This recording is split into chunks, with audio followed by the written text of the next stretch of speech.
That is why the vision of the world can only be changed by our understanding of that African presence in Europe. Africa cannot be studied simply in Africa. Because it is an exploded star, because it is a shattered diamond, we have to trace its presence in America, its presence in Europe, its presence in Asia. It is like when the Challenger exploded. It was blown for miles apart. You could not tell what happened. You could not tell the history of that explosion. It took months. We were not sure whether those astronauts died instantly. It took 3 months before we heard one thing. Oh, oh. One of the pilots said, oh, oh, which means they knew they were going to die.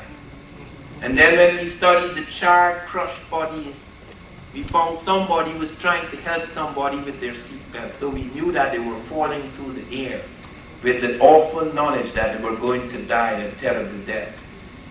Because things were shattered far and wide across the Atlantic, across the desert in Florida. That is Africa. Things thrown far and wide. Diamonds scattered across the world, in Europe, in Asia, and America.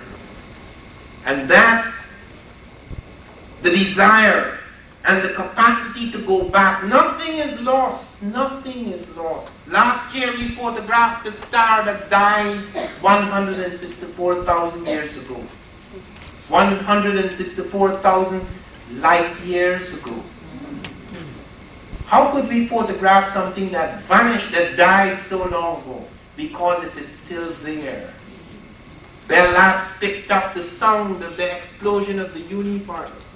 It is still there. They were able to pick up the light mark. It is still there. No major event in the universe but leaves its mark. When the books are burnt, there is a skeleton or a sculpture or a plant.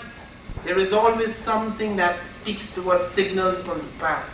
And they speak to us because in this way we can pull all these shattered shards and build a new wholeness.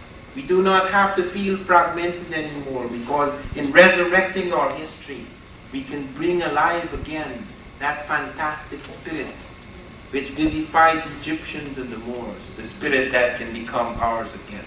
Thank you very much.